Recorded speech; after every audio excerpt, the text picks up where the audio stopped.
Hi hello welcome back to my YouTube channel Gowdra Mane mini ಬ್ಲಾಗ್ಸ್ಗೆ ಸ್ವಾಗತ. ಎಲ್ರದ್ದು tiffin ಆಯಿತಾ? ಆಗಿದೆ ಅಂತ ಅನ್ಕೋತೀನಿ. ಈಗಾಗಲೇ ಊಟ ಟೈಮ್ ಅಲ್ವಾ. ನೋಡಿ, ಇವತ್ತು ಫ್ರೆಶ್ಶು ಸಬ್ಬಕ್ಕಿ ಬಂದಿತ್ತು. ಅದಕ್ಕೆ ಅವತ್ತೊಂದಿನ ಸಬ್ಬಕ್ಕಿ ಹಾಕಿ ಬೇಳೆ ಹಾಕಿ ಸಾಂಬಾರು ಮಾಡಿದ್ದೆ, ತುಂಬ ಚೆನ್ನಾಗಿ ಬಂದಿತ್ತು. ಮತ್ತು ಇವತ್ತು ಮಾಡು ಅಂತ ಹೇಳಿದ್ರು, ಅದಕ್ಕೆ ಮಾಡೋಣ ಅಂತ ತೆಗೆದಿಟ್ಕೊಂಡಿದ್ದೀನಿ. ಇದನ್ನೆಲ್ಲ ತೊಳೆದು ಕ್ಲೀನಾಗಿ ಕಟ್ ಮಾಡಿ ತೊಳೆದು ತಗೊಳ್ಳೋಣ. ಅಷ್ಟರಲ್ಲಿ ಫಸ್ಟು ಒಂದು ಒಗ್ಗರಣೆ ಹಾಕೊಳ್ಳೋಣ. ಇವತ್ತು ಏನು ಅಡುಗೆ ಮಾಡ್ತಾಯಿದ್ದೀನಿ ಅಂದರೆ ಸಬ್ಬಕ್ಕಿ ಸೊಪ್ಪು ಹಾಕಿ ಬೇಳೆ ಹಾಕಿ ಸಾಂಬಾರು ಮಾಡ್ತೀನಿ, ಮತ್ತು ಆಮ್ಲೆಟು, ಮುದ್ದೆ, ಅನ್ನ ಮಾಡೋಣ ಅಂತ. ಅದೇ ಇವತ್ತಿನ ನನ್ನ ಮಿನಿ ಬ್ಲಾಗ್ಸು. ಇವತ್ತು ಫಸ್ಟು ಬೇಳೆ ಬೇಯಕ್ಕೆ ಹಾಕೋಣ, ಅದು ಒಂದು ಒಗ್ಗರಣೆಗೆ ಹಾಕೋಬಿಡೋಣ ಬನ್ನಿ. ನೋಡಿ, ಸ್ಟವ್ ಹಚ್ಚಿ ಆಯಿಲ್ ಬಿಸಿಗಿಟ್ಟಿದ್ದೀನಿ. ಆಯಿಲ್ ಸ್ವಲ್ಪ ಹೀಟ್ ಆಗಲಿ. ಅದು ನೀವು ಯಾವ ಥರ ಸಬ್ಬಕ್ಕಿ ಸೊಪ್ಪಲ್ಲಿ ಸಾಂಬಾರು ಮಾಡ್ತೀರಾ ಅಂತ ದಯವಿಟ್ಟು ನನಗೆ ಕಮೆಂಟ್ ಮೂಲಕ ತಿಳಿಸಿ. ಆ ಥರ ನಾನು ಮಾಡೋಕ್ಕೆ ಟ್ರೈ ಮಾಡ್ತೀನಿ. ಮತ್ತು ಇನ್ನೊಂದು ಏನು ಅಂತಂದರೆ, ಯಾರೇ ಆಗಲಿ ದಯವಿಟ್ಟು ವಿಡಿಯೋ ನೋಡ್ತೀರಲ್ವಾ, ಸ್ಕಿಪ್ ಮಾಡಬೇಡಿ. ಸ್ಕಿಪ್ ಮಾಡದೆ ವಿಡಿಯೋ ನೋಡಿ. ಮಧ್ಯದಲ್ಲಿ ಈಗ ಕೆಲವ್ರಿಗೆ ಎಲ್ಲರಿಗೂ ಮೋನೋ ಆಗಿರೋ ಚಾನಲ್ ಅವ್ರಿಗೆ ವೀಡಿಯೋಸಲ್ಲಿ ಅಡ್ವರ್ಟೈಸ್ಮೆಂಟ್ ಬರುತ್ತೆ. ಅಡ್ವರ್ಟೈಸ್ಮೆಂಟು ಸ್ಕಿಪ್ ಮಾಡೋಕ್ಕೆ ಹೋಗಬೇಡಿ. ಅಡ್ವರ್ಟೈಸ್ಮೆಂಟು ನೋಡೋಕ್ಕೆ ಇಷ್ಟ ಇಲ್ಲ ಅಂದರೆ ವಾಲ್ಯೂಮ್ ಕಮ್ಮಿ ಮಾಡಿಬಿಡಿ ಅಡ್ವರ್ಟೈಸ್ ಮುಗಿಯೋ ತನಕ. ಆಮೇಲೆ ಮತ್ತೆ ವಾಲ್ಯೂಮ್ ಕೊಟ್ಕೊಳ್ಳಿ, ಆಮೇಲೆ ಸರಿ ಆಗುತ್ತೆ. ಸ್ಕಿಪ್ ಮಾಡದಂತೆ ವಿಡಿಯೋ ನೋಡಿ. ಆಯಿಲ್ ಹೀಟ್ ಆಗಿದೆ, ಸಾಸಿವೆ ಹಾಕೊಳ್ಳೋಣ. ಸಾಸಿವೆ ಸಿಡಿತಾ ಇದೆ ನೋಡಿ. ಕರಿಬೇವು ಹಾಕೊಳ್ಳೋಣ. ಹಿಂಗೆ ಹಾಕೋತೀನಿ. ಹಿಂಗೆ ಹಾಕಲಿಲ್ಲ, ದಾಲ್ ಮಾಡೋ ಬೇಳೆ ಹಾಕಿ ಮಾಡೋ ಸಾಂಬಾರಿಗೆ ಹಿಂಗೆ ಹಾಕಲಿಲ್ಲ ಅಂದರೆ ಚೆನ್ನಾಗಿರಲ್ಲ ಅಲ್ವಾ. ಹಿಂಗು ಒಗ್ಗರಣೆಗೆ ಹಾಕಲೇಬೇಕು. ಯಾಕಂದರೆ ಹಿಂಗು ಸಾಂಬಾರು ಜೊತೆಲಿ ತಿಂದಿರೋದು ಚೆನ್ನಾಗಿ ಜೀರ್ಣ ಆಗುತ್ತೆ ಅಂತ ಅಂದ್ಬಿಟ್ಟು ಹಿಂಗೆ ಹಾಕಿದ್ದೀನಿ ನೋಡಿ. ಇದು ಸಾಂಬಾರು ಈರುಳ್ಳಿ ಸಣ್ಣದು, ಬಿಸಿ ಸಾಕು. ಅರಿಶಿನ ಹಾಕೊಳ್ಳೋಣ ಸ್ವಲ್ಪ, ಸಾಕಿಷ್ಟು ಅದಕ್ಕೆ. ನೋಡಿ, ತೊಳೆದಿಟ್ಕೊಂಡಿರೋ ಬೇಳೆ ಹಾಕೋತಾ ಇದ್ದೀನಿ. ಬೇಳೆ ಹಾಕೊಂಡಿದ್ದಾಗಿದೆ. ತರಕಾರಿ ಸಾಂಬಾರು ಪುಡಿ ಹಾಕೊಳ್ಳೋಣ.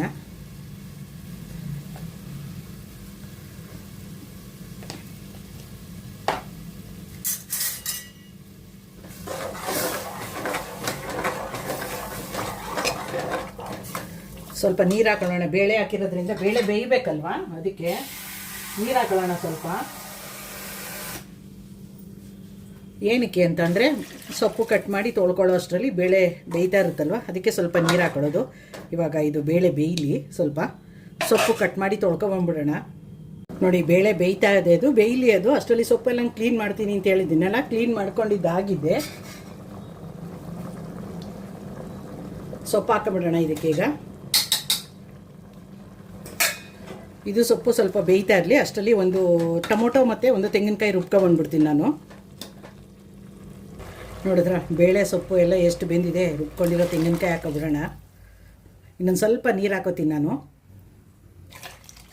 ಸೊಪ್ಪು ಬೇಳೆ ಬೇಯ್ತಾ ಇರೋದು ಘಮ ಘಮ ಘಮ ಘಮ ಅಂತಿದೆ ನೋಡಿ. ಸಾಂಬಾರು ಮುದ್ದೆ ಮಾಡ್ಕೊಂಡು ಊಟ ಮಾಡ್ತಾಯಿದ್ರೆ ಸೂಪರ್. ಉಪ್ಪು ಹಾಕ್ಬಿಟ್ಟು ಮುಚ್ಚಿಬಿಡೋಣ. ಸಾಂಬಾರಿಗೆ ಎಷ್ಟು ಬೇಕೋ ಅಷ್ಟು ಉಪ್ಪು ಹಾಕೊಳ್ಳೋಣ. ಸಾಕಿದು ಮುಚ್ಕೊಂಬಿಡೋಣ. ಈಗ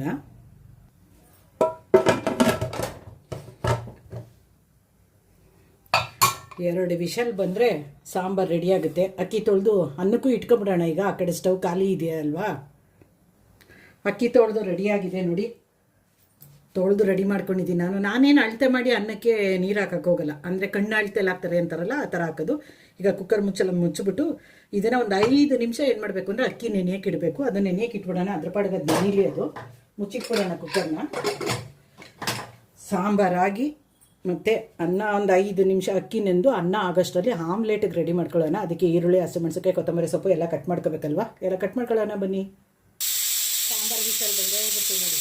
ಇನ್ನೊಂದು ವಿಷಲ್ ಬಂತು ಅಂದರೆ ಸಾಂಬಾರು ರೆಡಿ ಆಗುತ್ತೆ. ಆ ಸಾಂಬಾರು ಇಳಿಸ್ಬಿಟ್ಟು ಅಲ್ಲೇ ಅನ್ನಕ್ಕೆ ಇಡ್ತೀನಿ ನಾನು ಅದನ್ನು.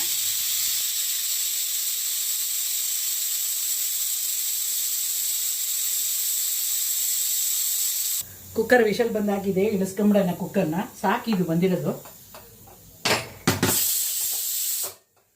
ಉರಿ ಕಮ್ಮಿ ಮಾಡಿ ಅನ್ನಕ್ಕೆ ಇಟ್ಕೊಳ್ಳೋಣ. ಯಾಕಂದರೆ ಕುಕ್ಕರು ತುಂಬ ಚಿಕ್ಕದಲ್ವ. 2 ಲೀಟ್ರ್ ಕುಕ್ಕರು ಇದು. ಅನ್ನ ಮಾಡೋಕ್ಕೋಸ್ಕರ ಅಂತ 2 ಲೀಟ್ರ್ ಕುಕ್ಕರ್ ತೊಗೊಂಡಿರೋದು. ಅದಕ್ಕೆ ಉರಿ ಕಮ್ಮಿ ಮಾಡಿ ಕುಕ್ಕರ್ ಇಟ್ಟಿದ್ದೀನಿ. ಅದು ಅನ್ನದ್ದು ಒಂದು ವಿಷಲ್ ಬಂದ್ಬಿಡ್ಲಿ. ಅದು ನೋಡಿ, 12 ಮೊಟ್ಟೆ ಒಡೆದು ಹಾಕ್ಕೊಂಡಿದ್ದೀನಿ. 12 ಮೊಟ್ಟೆ ಏನಕ್ಕೆ ಅಂದರೆ ಈಗ ಮತ್ತೆ ರಾತ್ರಿ ಊಟಕ್ಕೆ ಬೇಕಲ್ಲ, ಅದಕ್ಕೆ ಒಡೆದು ಹಾಕ್ಕೊಂಡಿದ್ದೀನಿ. ಅಲ್ಲಿ ಇಲ್ಲಿ ನೋಡಿ, ತೆಂಗಿನಕಾಯಿ ತುರಿದಿಟ್ಕೊಂಡಿದ್ದೀನಿ. ಇದನ್ನು ಹಾಕೊಳ್ಳೋಣ. ತೆಂಗಿನಕಾಯಿ ಹಾಕ್ತಾರ ಆಮ್ಲೆಟ್ಗೆ ಅಂತ ನೀವು ಅನ್ಬೋದು. ತುಂಬ ಚೆನ್ನಾಗಿರುತ್ತೆ ತೆಂಗಿನಕಾಯಿ ಹಾಕಿದ್ರೆ ಆಮ್ಲೆಟು. ಅದು ಕೊತ್ತಂಬರಿ ಸೊಪ್ಪು ಏನು ಇಷ್ಟೊಂದು ಹಾಕ್ತೀರಾ ಅಂತ ಅನ್ಬೋದು. ಈ ಕೊತ್ತಂಬರಿ ಸೊಪ್ಪು ಬರೀ ಆಮ್ಲೆಟ್ಗಲ್ಲ, ಸಾಂಬಾರ್ಗೂ ಸ್ವಲ್ಪ ಹಾಕೊಳ್ಳೋಕ್ಕೆ ಅಂತ ಒಟ್ಟಿಗೆ ಕಟ್ ಮಾಡೋಣ ಅಂತ ಹಾಕೊಂಡಿದ್ದೀನಿ. ಕೊತ್ತಂಬರಿ ಸೊಪ್ಪು ಕಟ್ ಮಾಡ್ಕೊಬಿಡೋಣ.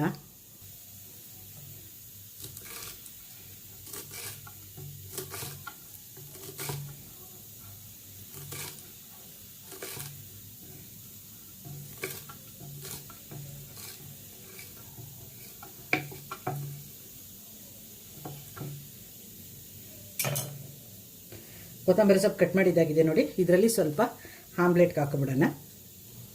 ಇದು ಸಾಂಬಾರ್ಗೆ ಹಾಕೊಳ್ಳೋಕ್ಕೆ. ಇದು ಒಂದು 4 ಹಸಿಮೆಣಸಿನ್ಕಾಯಿ ಇಟ್ಕೊಂಡಿದ್ದೀನಿ ನೋಡಿ. ಒಂದೇ ಒಂದು ಆನಿಯನ್ ಹಾಕ್ತಾಯಿದ್ದೀನಿ. ಆನಿಯನ್ ಜಾಸ್ತಿ ಹಾಕಿದ್ರೆ ನನ್ನ ಮಗ ಇಷ್ಟಪಡಲ್ಲ, ಅದಕ್ಕೆ ದಪ್ಪದು ಒಂದೇ ಒಂದು ಆನಿಯನ್ನು ಕಟ್ ಮಾಡ್ಕೊತಾ ಇದ್ದೀನಿ. ಇದನ್ನು ಸಣ್ಣದಾಗಿ, ಅಂದರೆ ತುಂಬ ಸಣ್ಣದಾಗಿ ಕಟ್ ಮಾಡ್ಕೋಬೇಕು.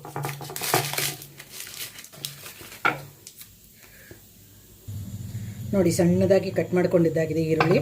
ನಾನು ಏನು ಅಂತಂದರೆ ಇದಕ್ಕೆ ಚಿಲ್ಲಿ ಪೌಡ್ರ್ ಆಗಲಿ ಇಲ್ಲ ಪೆಪ್ಪರ್ ಪೌಡ್ರ್ ಆಗಲಿ ಹಾಕಲ್ಲ. ನಮಗೆ ಹಸಿಮೆಣಸಿನ್ಕಾಯಿ ಹಾಕಿದ್ರೇ ಆಮ್ಲೆಟ್ ಇಷ್ಟ ಆಗೋದು. ಅದಕ್ಕೇ ಸಣ್ಣದಾಗಿ 4 ಹಸಿಮೆಣಸಿನ್ಕಾಯಿ ಕಟ್ ಮಾಡಿ ಇಟ್ಕೊಂಡಿದ್ದೀನಿ. ಎಲ್ಲನೂ ಈಗ ಮೊಟ್ಟೆ ಒಳಗೆ ಹಾಕೊಂಬಿಡೋಣ.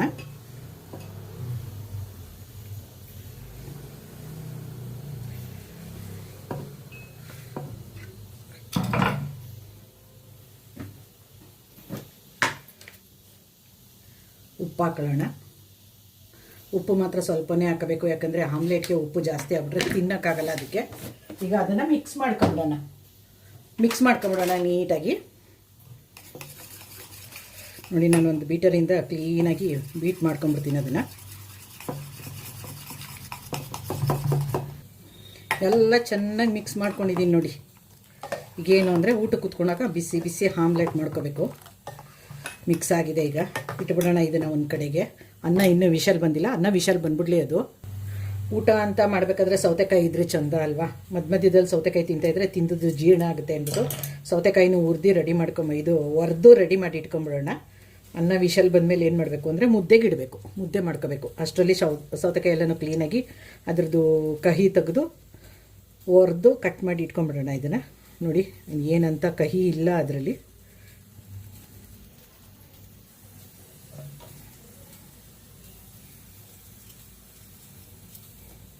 ಈ ಕಡೆ ಸೈಡು ಹಂಗೇ ಮಾಡ್ಕೊಂಬಿಡೋಣ.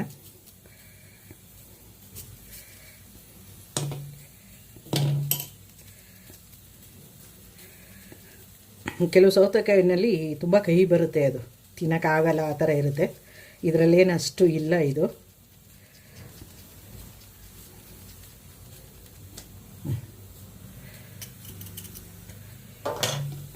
ಹುರ್ಕೊಂಬಿಡೋಣ ಎಲ್ಲ ಕ್ಲೀನಾಗಿ.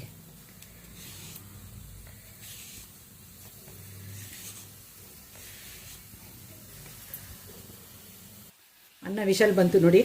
ಸ್ಟವ್ ಆಫ್ ಮಾಡ್ಕೊಬಿಡೋಣ. ಯಾಕಂದರೆ ಯಜಮಾನ್ರು ಬಂದಾಗ ಬಿಸಿ ಬಿಸಿ ಮುದ್ದೆ ಮಾಡಬೇಕಲ್ವ, ಅವಾಗ ಮಾಡ್ಕೊಳ್ಳೋಣ. ಅಷ್ಟರಲ್ಲಿ ಸೌತೆಕಾಯಿ ಹೊರದು ಕಟ್ ಮಾಡ್ಕೊಬಿಡೋಣ. ಸೌತೆಕಾಯಿ ತಿನ್ನಬೇಕಾದ್ರೆ ನೋಡ್ಕೊಂಡು ತಿನ್ನಿ, ದಯವಿಟ್ಟು ಸಿಪ್ಪೆ ತೆಗೆದು ತಿನ್ನಿ. ಯಾಕಂದರೆ ನೋಡಿ ಇದು ಇದೆಯಲ್ಲ, ಇದೇನು ಅಂದರೆ ಇದರೊಳಗಡೆ ಕಲ್ಲಿರುತ್ತೆ. ಅದು ಸೌತೆಕಾಯಿ ಕಿತ್ತು ಹಂಗೆ ಹಾಕಿರ್ತಾರಲ್ವ, ಅದೇನಾಗುತ್ತೆ ಕೆಳಕ್ಕೆ ಹಾಕಿದಾಗ ಕಲ್ಲು ಕೂತ್ಕೊಂಡ್ಬಿಡುತ್ತೆ. ಅದಕ್ಕೋಸ್ಕರ ಹೇಳ್ತಾ ಇರೋದು ನಾನು. ನೋಡಿ ಅನ್ನ ಆಯಿತು, ಸಾಂಬಾರಾಯಿತು, ಮೊಟ್ಟೆ ಆಮ್ಲೆಟ್ಗೆ ರೆಡಿ ಮಾಡಾಯಿತು, ಮತ್ತು ಸೌತೆಕಾಯಿ ಕಟ್ ಮಾಡಾಯಿತು. ಈಗ ಮುದ್ದೆಗೆ ರೆಡಿ ಮಾಡ್ಕೊಳ್ಳೋಣ. ಅದಕ್ಕಿಂತ ಮೊದಲು ಸ್ವಲ್ಪ ಪಾತ್ರೆ ಇದೆ, ಪಾತ್ರೆ ಎಲ್ಲ ತೊಳೆದ್ಬಿಟ್ಟು ಮುದ್ದೆಗೆ ರೆಡಿ ಮಾಡ್ಕೊತೀನಿ. ನೋಡಿ ಸಾಂಬಾರು ರೆಡಿಯಾಗಿದೆ. ಕುಕ್ಕರಿಂದ ಪಾತ್ರೆಗೆ ತೊಗೊಂಡಿದ್ದೀನಿ. ನಾನು ಯಾವತ್ತೂ ಕುಕ್ಕರಲ್ಲೇ ಬಿಡಲ್ಲ ಸಾಂಬಾರನ್ನ, ಅದಕ್ಕೆ ಪಾತ್ರೆಗೆ ತೊಗೊಂಡಿದ್ದೀನಿ. ಸ್ಟವ್ ಹಚ್ಬಿಟ್ಟು ಒಂದು ಕುದಿಸ್ಬಿಡೋಣ ಅದನ್ನು. ಆವಾಗಲೇ ಕೊತ್ತಂಬರಿ ಸೊಪ್ಪು ಎತ್ತಿಟ್ಕೊಂಡಿದೆ ಅಲ್ವಾ, ಅದನ್ನು ಹಾಕೊಂಬಿಡೋಣ ಇದಕ್ಕೆ.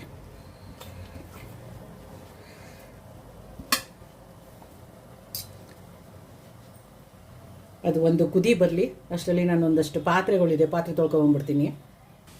ಸಾಂಬಾರು ಕುದ್ದಿದೆ ನೋಡಿ ಚೆನ್ನಾಗಿ. ಆಫ್ ಮಾಡಿಕೊಂಡು ಇಳಿಸ್ಕೊಂಬಿಡೋಣ.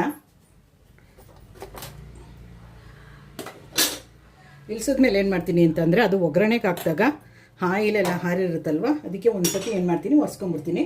ಅಂದರೆ ಕೆಲವು ಒಂದು ಟಿಪ್ಸ್ ಹೇಳ್ತೀನಿ ಕೇಳಿ. ಕೆಲವರು ಟಿ ವಿ ನೋಡ್ತಾ ಕೂತಿದ್ದಾಗ ಮತ್ತು ಲೈವ್ ಮಾಡ್ತಾ ಕೂತಿದ್ದಾಗ ಸುಮ್ಮನೆ ಕೂತಿರೋ ಬದಲು ಮಾತಾಡ್ತಾ ಇರ್ತೀರಿ. ಆದರೆ ಅದರ ಬದಲು ಕೈ ಕೆಲಸ ಕೊಡಿ. ಯಾಕಂದರೆ ಅಡುಗೆ ಮಾಡಬೇಕಾದ್ರೆ, ಟಿಫನ್ ಮಾಡಬೇಕಾದ್ರೆ ಈರುಳ್ಳಿ ಬೆಳ್ಳುಳ್ಳಿ ಬಿಡಿಸ್ಕೊಳ್ಳೋದು ಸ್ವಲ್ಪ ಹಿಂಸೆ ಅಂತ ಹೇಳ್ತಾರೆ ಕೆಲವರು. ಅದು ಹಿಂಸೆ ಏನಿಲ್ಲ. ಏನು ಅಂದರೆ ಕೂತಿರೋ ಟೈಮಲ್ಲಿ ನೀಟಾಗಿ ಈರುಳ್ಳಿನ ಬೆಳ್ಳುಳ್ಳಿನ ಬಿಡಿಸಿ ಒಂದು ಬಾಕ್ಸ್ಗೆ ಹಾಕೊಂಬಿಡಿ. ಅಡುಗೆ ಮತ್ತು ನಾಷ್ಟ ಮಾಡೋ ಟೈಮಲ್ಲಿ ಅಂಥ ಕಷ್ಟ ಏನು ಆಗಲ್ಲ. ಅದು ನೋಡಿ ಇದು ಒರೆಸಿದ್ದಾಗಿದೆ. ಮತ್ತು ಟಿಶ್ಯೂ ಪೇಪರಲ್ಲಿ ಒರೆಸ್ಕೊತೀನಿ ನಾನು. ಇದನ್ನು ಸ್ವಲ್ಪ ನೀರು ಚುಮ್ಕಿಸ್ಕೊಬಿಡೋಣ. ಎಲ್ಲ ಟಿಶ್ಯೂ ಪೇಪರಲ್ಲಿ ಒರೆಸ್ಬೇಕಲ್ವ, ಅದಕ್ಕೆ ಅಡುಗೆನೇ ಮಾಡಿಲ್ವೇನೋ ಅನ್ನೋ ಥರ ಕ್ಲೀನ್ ಆಗುತ್ತೆ ನೋಡಿ ಸ್ಟವ್ವು. ಅದನ್ನು ಒರ್ಸೋಕ್ಕೆ ಅಂತ ಅಂದ್ಬಿಟ್ಟು ನೋಡಿ ನಾನು ಇದನ್ನು ಬಳಸ್ತೀನಿ, ಇದನ್ನು ಟಿಶ್ಯೂ ಪೇಪರ್ನ. ಇದನ್ನು ತೊಗೊಂಬಿಡೋಣ ಟಿಶ್ಯೂ ಪೇಪರು.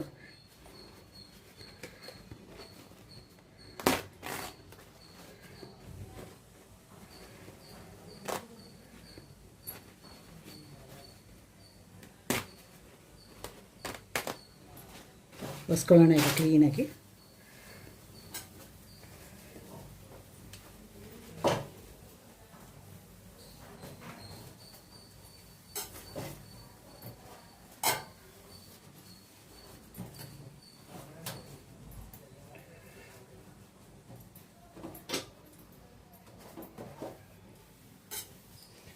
ನೋಡಿದ್ರಾ ಎಷ್ಟು ಕ್ಲೀನ್ ಆಯಿತು ಅಂತ ನೋಡಿ. ಸ್ಟವ್ ಯಾಕೆ ಕಾಣಿಸ್ತಿದೆ ಅಂತ ಅಂದ್ಬಿಟ್ಟು ನೋಡಿ, ಇನ್ನೂ ಅಡುಗೆ ಶುರುನೇ ಮಾಡಿಲ್ವೇನೋ ಅನ್ನೋ ಥರ ಸ್ಟವ್ವು ಕಾಣಿಸ್ತಾ ಇದೆ. ಸ್ಟವ್ ಎಲ್ಲ ಒರೆಸಿ ಕ್ಲೀನಾಗಿದೆ ಅಲ್ವಾ. ಈಗ ಯಜಮಾನರು ಬಂದಿದ್ದಾರೆ, ಮುದ್ದೆಗಿಟ್ಕೊಬಿಡೋಣ. ಮುದ್ದೆಗಿಟ್ಕೊಂಡು ಆಮ್ಲೆಟ್ ಮಾಡಿಕೊಂಡ್ರೆ ಇವತ್ತಿನ ಬ್ಲ್ಯಾಕ್ಸ್ ಫಿನಿಶ್ ಆಗುತ್ತೆ. ಮುದ್ದೆಗಿಟ್ಕೊಬಿಡೋಣ. ನೀರು ಮರಳ್ಕೊಂಡು ಬರಲಿ ಸ್ವಲ್ಪ. ಅದು ನೀರು ಕುದೀತಾ ಇದೆ ನೋಡಿ. ಈಗ ಉರಿ ಕಮ್ಮಿ ಮಾಡಿ ಹಿಟ್ಟು ಹಾಕೊಳ್ಳೋಣ ಇದಕ್ಕೆ.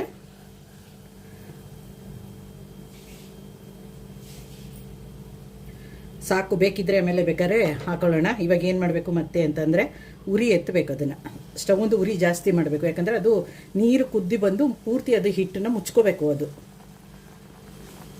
ಅದು ಕುದಿ ಬರಲಿ ಮೇಲಕ್ಕೆ. ಅದು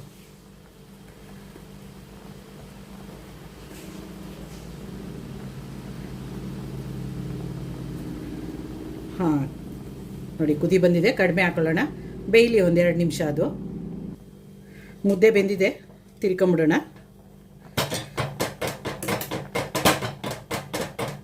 ನೋಡಿ ಮುದ್ದೆ ತಿರ್ಗದಾಗಿದೆ. ಮುದ್ದೆ ತಿರ್ಗದಾಗ ಏನು ಮಾಡಬೇಕು ಅಂದರೆ 1-2 ನಿಮಿಷ ಹರಳಕ್ಕೆ ಬಿಡಬೇಕು ಅದನ್ನು. ಸೂಪರಾಗಿ ಬಂದಿದೆ ಮುದ್ದೆ. ಸಾಕು, ಇವಾಗ ಮುದ್ದೆ ಕಟ್ಕೊಂಬಿಡೋಣ. ಇದನ್ನು ಇಳಿಸ್ಕೊತೀನಿ. ಮತ್ತು ಈಗ ಇನ್ನೊಂದು ಮಾಡಬೇಕಲ್ಲ, ದೋಸೆ ತವ ಇಟ್ಕೊತೀನಿ. ಅದು ಸ್ವಲ್ಪ ಬಿಸಿ ಆಗಲಿ ಇದು ತವ. ನೋಡಿ ಬಿಸಿ ಬಿಸಿ ಮುದ್ದೆ ರೆಡಿ. ಈಗ ಆಮ್ಲೆಟ್ ರೆಡಿ ಮಾಡ್ಕೊಂಬಿಡೋಣ.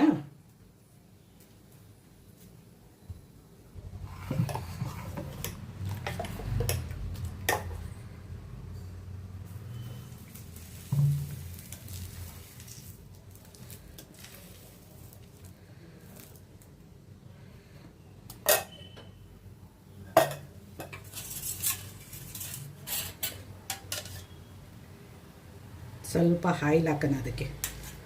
ತಿನ್ನಕ್ಕೆ ಮಾತ್ರ ಸೂಪರಾಗಿರುತ್ತೆ ಆಮ್ಲೆಟು.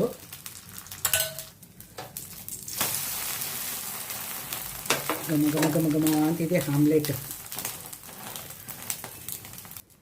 ನೋಡಿ ನಮ್ಮ ಇವತ್ತು ಮಧ್ಯಾಹ್ನದ ಊಟ.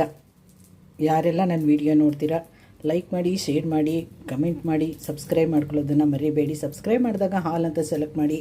ಇವತ್ತಿನ ನನ್ನ ಮಿನಿ ಬ್ಲಾಗ್ಸು ನಿಮ್ಗೆ ಏನು ಅನ್ನಿಸ್ತು ಅಂತ ಕಮೆಂಟ್ ಮೂಲಕ ತಿಳಿಸ್ತಿರಲ್ವ. ಇಷ್ಟೊತ್ತು ನನ್ನ ವಿಡಿಯೋ ವಾಚ್ ಮಾಡೋದಕ್ಕೆ ಎಲ್ಲರಿಗೂ ತುಂಬ ಹೃದಯದ ಧನ್ಯವಾದಗಳು. ನನ್ನ ಮಿನಿ ಬ್ಲಾಗ್ಸ್ಗೆ ನೋಡಿ, ನನ್ನ ಮಿನಿ ಬ್ಲಾಗ್ಸ್ ನೋಡೋರೆಲ್ಲ ದಯವಿಟ್ಟು ಪೂರ್ತಿ ವಿಡಿಯೋ ನೋಡಿ. ಮಧ್ಯದಲ್ಲಿ ಅಡ್ವರ್ಟೈಸ್ಮೆಂಟ್ ಏನಾರು ಬಂತು ಅಂದರೆ ಪ್ಲೀಸ್ ಸ್ಕಿಪ್ ಮಾಡೋಕ್ಕೆ ಹೋಗಬೇಡಿ. ಸ್ಕಿಪ್ ಮಾಡದಂತೆ ಪೂರ್ತಿ ವಿಡಿಯೋ ವಾಚ್ ಮಾಡಿ. ಇವತ್ತಿನ ನನ್ನ ಮಿನಿ ಬ್ಲಾಗ್ಸ್ ಮುಗಿಸ್ತಾ ಇದ್ದೀನಿ ಇಲ್ಲಿಗೆ. Thank you so much friends.